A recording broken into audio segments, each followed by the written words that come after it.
संरक्षण का नियम, law of conservation of mass, बहुत महत्वपूर्ण नियम है। आइए इसे समझते हैं। द्रव्यमान संरक्षण का नियम, हमें यह जानना है कि क्या है द्रव्यमान संरक्षण का नियम। तो द्रव्यमान संरक्षण के नियम का जो प्रतिपादन है वो सबसे पहले आंतोइन लावोसिए ने प्रतिपादित किया था और उन्होंने बताया था कि अगर कोई रासायनिक अभिक्रिया होती है तो उस रासायनिक अभिक्रिया के दौरान द्रव्यमान का न तो सृजन किया जा सकता है, मतलब मास को आप क्रिएट नहीं कर सकते, और न ही उसका विनाश किया जा सकता है, मतलब उसको आप डिस्ट्रॉय नहीं कर सकते। मतलब अगर कोई भी रासायनिक अभिक्रिया है तो उस रासायनिक अभिक्रिया में देखिए, रासायनिक अभिक्रिया में एक तो होते हैं अभिकारक, और जब अभिक्रिया हो जाती है तो बनते हैं उत्पाद। तो अभिकारकों और उत्पादों का जो योग होगा, उनके द्रव्यमानों का जो योग होगा वो हमेशा बदलेगा नहीं, मतलब वैसा का वैसा ही रहेगा। मतलब कोई भी रासायनिक अभिक्रिया हुई तो उसमें न तो द्रव्यमान का क्रिएशन होगा, क्रिएट होगा, मतलब सृजन होगा, और न ही उसका विनाश होगा। जितना द्रव्यमान रासायनिक अभिक्रिया के पहले रहता है उतना ही द्रव्यमान रासायनिक अभिक्रिया के बाद में रहेगा। मतलब रासायनिक अभिक्रिया में अभिकारकों का जो कुल द्रव्यमान होगा वो उत्पादों के कुल द्रव्यमान के योग के बराबर होगा। हमेशा ऑलवेज ऐसा होगा कि अभिकारकों का जो कुल द्रव्यमान होगा वो उत्पादों के कुल द्रव्यमान के बराबर होगा। जैसे सपोज हम यहाँ एक एग्जांपल लेते हैं कि हम क्या करते हैं कि एक ऐसे कोनिकल फ्लास्क लेते हैं और कोनिकल फ्लास्क के अंदर हम कोई एक विलियन ले लेते हैं। सपोज ये वाई विलियन, वाई का विलियन लिया हमने, ये आपका 4 ग्राम है, ठीक है। और उसमें हमने मान लीजिए कि इग्निशन ट्यूब या छोटी परख नली को इस तरह से डोरी से बांध के टांग दिया है, और उसमें मान लीजिए कोई एक और विलियन लिया है, सपोज एक्स का विलियन लिया है 5 ग्राम, ठीक है। और ये इसको हमने क्या किया, ये कोनिकल फ्लास्क को इस तरीके से इसके मुंह पे कार्क लगा दिया है। अब ये जो पूरी व्यवस्था है, इस व्यवस्था को हमने क्या किया, इसका द्रव्यमान हमने नोट कर लिया, ठीक है। तो इसका जब हम द्रव्यमान नोट करेंगे तो आपने इसको क्या किया कि इसका आपने ये पूरा ये कार्क बंद करने के बाद इसके द्रव्यमान को आपने नोट कर लिया, ठीक है। तो क्या होगा कि देखिए इसमें जो अब इसके अंदर आप क्या करेंगे, ये जो परख नली है छोटी वाली है जिसको हम इग्निशन ट्यूब कह रहे हैं, इसको आप यहाँ पे टेढ़ा करके घुमा के, और ये सारा जो वाई एक्स का विलियन है वो वाई के विलियन में मिला देंगे।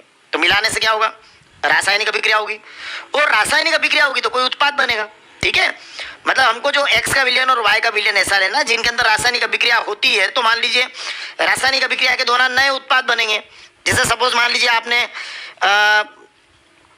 यहाँ पर आपने कुछ इग्निशन ट्यूब के अंदर मान लीजिए आपने सिल्वर नाइट्रेट ले लिया थोड़ी देर के लिए, मतलब छोटी परख नली के अंदर आपने सिल्वर नाइट्रेट ले लिया, और फ्लास्क के अंदर आपने सोडियम क्लोराइड ले लिया, तो इनकी रासायनिक अभिक्रिया होगी, ठीक है। तो रासायनिक अभिक्रिया के दौरान फिर उत्पाद बनेंगे। तो जो उत्पाद बनेंगे, मतलब यहाँ पर जो उत्पाद बनेगा तो उसमें आप ये पाएंगे जैसे ही ये रासायनिक अभिक्रिया संपन्न हो उसके बाद आप वापस से इस पूरे को पूरे का द्रव्यमान आप निकाल लीजिएगा। तो आप द्रव्यमान जब पूरे का निकालेंगे तो आप पाएंगे कि ये जो 5 और 4 आपका 9 हुआ करता था, ये रासायनिक अभिक्रिया के बाद भी क्या होगा, 5 और 4 9 ही होगा। मतलब रासायनिक अभिक्रिया के पहले और बाद का जो द्रव्यमान है वो 9 ही रहेगा। देखिए ये रासायनिक अभिक्रिया के दौरान ये तो सब फिक्स है कि फ्लास्क का जो द्रव्यमान है वो फिक्स रहेगा, कार्क का फिक्स रहेगा, परख नली का फिक्स है, धागे का फिक्स है, ये तो बदल नहीं रहा है। अब हम तो सिर्फ ये देख रहे थे कि एक्स का जो 5 ग्राम हमने लिया और वाई का जो 4 ग्राम हमने लिया है, तो 5 और 4 जो 9 बन रहा था वो रासायनिक अभिक्रिया के पहले और बाद में हमेशा 9 ही बना, ठीक है। मतलब फ्लास्क को रासायनिक अभिक्रिया के दौरान कार्क सहित हमने तोला, तो जो द्रव्यमान था वो रासायनिक अभिक्रिया के बाद भी, मतलब फ्लास्क कार्क सहित इस पूरे सिस्टम को तोलने पर हमको वो का वही द्रव्यमान प्राप्त हुआ। मतलब हमने समझ लिया कि रासायनिक अभिक्रिया के पहले अभिकारकों का जो कुल द्रव्यमान होता है वो उत्पादों के कुल द्रव्यमान के योग के बराबर है। तो ये द्रव्यमान संरक्षण के नियम के क्या है, अनुकूल है। अब इसको एक एग्जाम्पल के द्वारा भी हम समझ सकते हैं। मान लीजिए ये आपके एनसीईआरटी में भी क्वेश्चन है कि 3 ग्राम कार्बन 8 ग्राम ऑक्सीजन में जलकर 11 ग्राम कार्बन डाइऑक्साइड बनाती है ना, C+O2 ठीक है। तो 3 ग्राम कार्बन 8 ग्राम ऑक्सीजन है तो 11 ग्राम कार्बन डाइऑक्साइड, तो 3 और 8 11 हो गया है। जब 3 ग्राम कार्बन को 50 ग्राम ऑक्सीजन में जलाएंगे तो कितने ग्राम कार्बन डाइऑक्साइड का निर्माण होगा, और आपका जो उत्तर है वो रासायनिक अभिक्रिया के किस नियम पर आधारित होगा। तो हम समझ गए कि अगर 3 ग्राम कार्बन है और 8 ग्राम ऑक्सीजन है तो अभिकारकों का जो कुल द्रव्यमान है वो 3 और 8 कितना हो रहा है, देखिए आप, तो अभिकारकों का जो कुल द्रव्यमान हो रहा है वो 11 ग्राम हो रहा है, ठीक है। अब कार्बन और ऑक्सीजन ने क्रिया करी, मतलब अभिकारक कौन कौन है, कार्बन और ऑक्सीजन, तो कार्बन और ऑक्सीजन जो है 3 और 8 मिलकर 11 ग्राम हुए, और जो रासायनिक अभिक्रिया संपन्न हुई इसमें कार्बन डाइऑक्साइड बना, तो ये देखिए, ये आपके अभिकारक हो गए और ये आपके उत्पाद हो गए। तो उत्पाद कौन है? कार्बन डाइऑक्साइड है। कार्बन डाइऑक्साइड का निर्माण हुआ, ठीक है। और कितने कार्बन डाइऑक्साइड का निर्माण हुआ है? 11 ग्राम कार्बन डाइऑक्साइड का निर्माण हुआ। तो जो उत्पाद का कुल द्रव्यमान है कितना दिया है? 11 ग्राम दिया है। तो देखिए, ये अभिकारकों का कुल द्रव्यमान भी 11 ग्राम दिया है और उत्पाद का कुल द्रव्यमान भी 11 ग्राम दिया है। तो इसका मतलब ये हुआ कि ये रासायनिक संयोग का कौन सा नियम हमारे द्रव्यमान संरक्षण के नियम के अनुकूल रिजल्ट है। अब इसको अगर मान लीजिए आप इसकी मात्रा को आप अगर बदल भी देते हैं तब भी रिजल्ट वही आना चाहिए।